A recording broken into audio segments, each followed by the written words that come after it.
Well, I mean, I think on paper we have a really good squad, and I haven't really played with a ton of the guys, so it's been full season since I've been here, and I think Noah Gansky was the only guy I actually played with, but no, it looks like a really good team on paper. It's just a matter of can we put it together on the ice. When you take a look at Coach Kalicki, what's your relationship like with him? Obviously, you didn't play for him last season, but what do you know about him? What's that been like, especially coming in as one of the guys that's expected to lead for this upcoming season? Yeah, I mean, I actually got the chance to meet Jesse the previous summer. He came in here and took over the job, and I chatted with him a little bit. And so I mean, he's been an awesome guy. Just getting to know him, and so it'll be interesting getting to play for him. I'm not exactly sure what his style is like in the room, but that's okay. We're all going to learn together and continue to grow, and hopefully lead us back to a championship. As you know, every year the roster gets turned over, and there are a lot of young guys looking to make their stamp at the ECHL. So, what do you tell some of those young guys about playing here in Fort Wayne, the fan base, what this franchise expects year in and year out?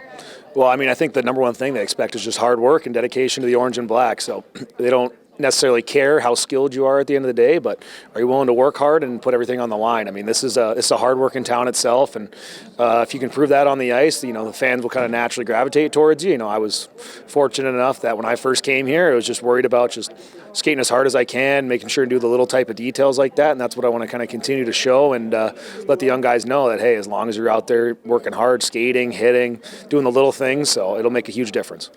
This is a franchise that's used to making the playoffs. I think they made the playoffs every year that you were here. Is that correct? Yeah. Yeah, that's what I thought. I was going to say 2013 was the last time they didn't make the playoffs. So obviously you weren't here last year, but does that fuel you guys to make sure that this franchise gets back to the postseason? I mean, you have a lot of pride wearing the orange and black, so getting this team back to the postseason, is that something consciously that you think about and is a goal for you guys? Yeah, absolutely. I mean, my heart's always been in Fort Wayne. It was definitely tough last year playing down there in Indy, but heart was here in Fort Wayne, and I love this place. I love the Komets, and seeing them not make the playoffs, it kind of fuels me a little bit. I want to be a guy that's like, hey, we help bring this team back to the playoffs and ultimately another championship. So it's definitely fuel for the fire, and I can't wait to get going.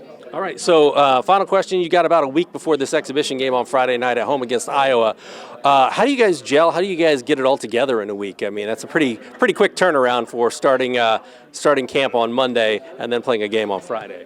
Yeah, well, I mean, it's a lot of it will have to come within the locker room, just us older guys, leaders, kind of bringing everyone together, and then, coaches, Jesse, Corey, Legs, putting together a game plan and kind of starting to teach that. So it's not everything's not going to be completely dialed in by Friday, Saturday. We all know that, but as long as we have a good base and understanding of, what we're going to be doing offensively, defensively, and, continue to grow and learn on that. And once we get the real season started next weekend, that's when those real details are going to matter. Good deal. Anything else you'd like to add? No, that's it. Good.